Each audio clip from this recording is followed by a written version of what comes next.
That fumble still plays on a loop in people's minds. But what if the moment everyone remembers is the moment they completely misunderstood Cam Newton's career? Because the man who caused that nightmare, the man who wrecked Super Bowl 50 with historic violence, just told the world we've been telling the wrong story for nearly a decade. Von Miller didn't hesitate when Cam Newton's name came up. And that matters, because if anyone had the right to reduce Cam's legacy to one brutal night, it would be the guy who terrorized him for 4 quarters on the biggest stage the sport has to offer.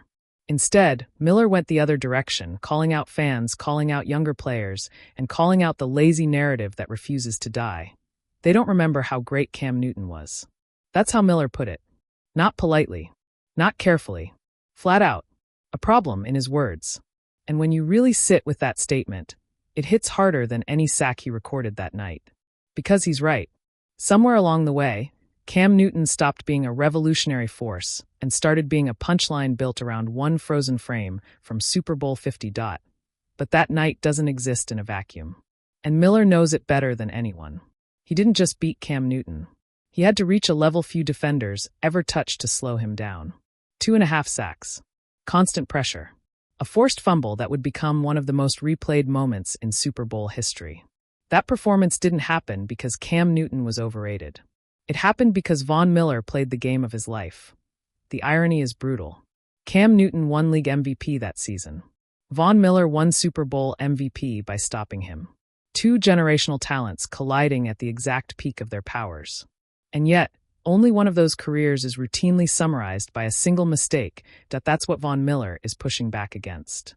Because when people talk about Cam now, especially younger fans who never watched him weekly, they don't see Superman. They see the memes, the outfits, the fumble, the hesitation, the what if. Miller hears it and it bothers him, because he knows what it actually took to beat Cam Newton when Cam Newton was fully unleashed. Let's rewind before the mistake, before the fumble, before the freeze frame that turned into a scarlet letter. The 2015 Carolina Panthers didn't just win games. They overwhelmed the league. 15-1. Best record in football. Cam Newton wasn't just playing quarterback, he was bending the position to his will. Defensive coordinators didn't sleep the week before facing Carolina.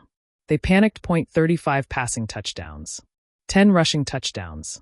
A quarterback who could bully linebackers, outrun safeties, and still throw lasers outside the numbers.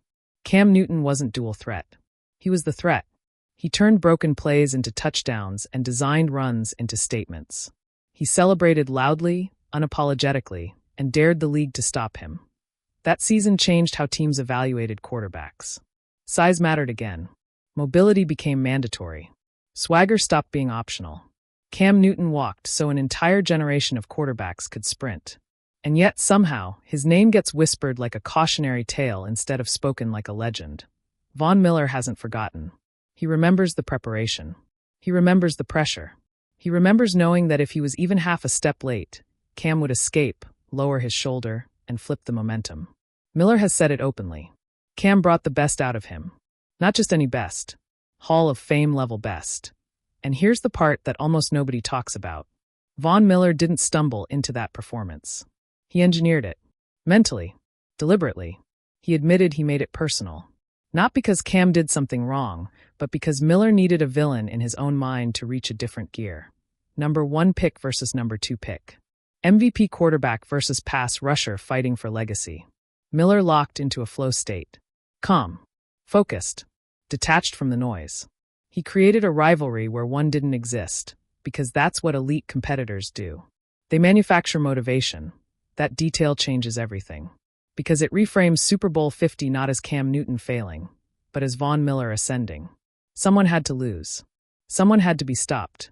And stopping Cam Newton at his peak required one of the greatest defensive performances the Super Bowl has ever seen. From the opening drive, Miller set the tone. Strip sack. Touchdown. Statement. The Panthers were stunned. The Broncos were relentless. Cam was hit, hurried, harassed. And yet, even under siege, he kept coming back to the huddle. He didn't quit. He didn't disappear. He fought until the margins disappeared. Then came the play. The fumble. The moment everyone froze. The slow-motion replay that became history's gavel. And in that instant, a career spanning college dominance, MVP seasons, cultural impact, and positional evolution was flattened into a single decision. That's the part Von Miller rejects. Because he knows how thin that moment was. He knows how violent the sport is. He knows how narratives get built by people who weren't on the field, who didn't feel the speed, who didn't hear the collisions. Cam Newton is not defined by that fumble. He's defined by the fact that it took a historically dominant defense and a once-in-a-lifetime performance to stop him. That truth gets lost when legacies are boiled down to gifs and jokes. Miller sees younger players laugh. He hears them talk about Cam's outfits, his interviews, his style. And it frustrates him.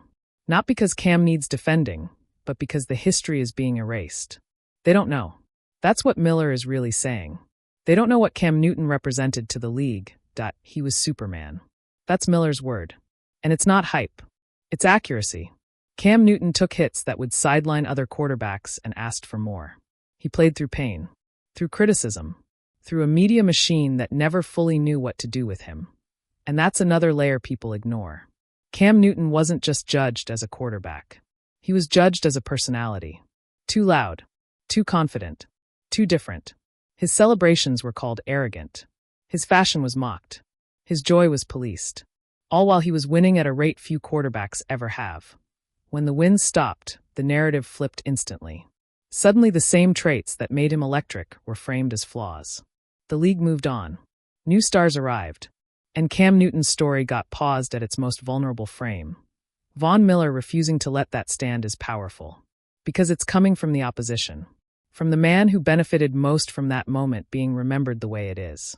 He doesn't need to speak up. He chooses to. And that choice forces a question NFL fans don't like to ask themselves. Why do we reduce careers to failures instead of context? Why do we remember mistakes louder than dominance? Why does one Super Bowl loss outweigh an MVP season? Cam Newton's career is bigger than Super Bowl 50. Bigger than that fumble. Bigger than that hesitation. It's a story of reinvention. Of pressure. Of carrying a franchise. Of changing expectations for an entire position. Miller's comments pull the curtain back on something deeper. Greatness recognizes greatness. True competitors understand the difference between being beaten and being exposed. Cam Newton wasn't exposed. He was challenged by a defense playing at its absolute ceiling. That night produced 2 MVPs for a reason. One on offense for the season. One on defense for the game. History collided. Someone had to walk away empty-handed. That doesn't erase what came before. So the next time Super Bowl 50 comes up, the next time that clip plays, the next time someone jokes about Cam Newton, remember who's pushing back. Remember that the man who forced the mistake is telling you that you're missing the point. Legacies aren't single plays. They're chapters. And Cam Newton's book is far from a tragedy. It's a reminder of how dominant you have to be to make legends rise to stop you. So here's the real question. And it's not rhetorical. Has Cam Newton's legacy been unfairly defined by one moment?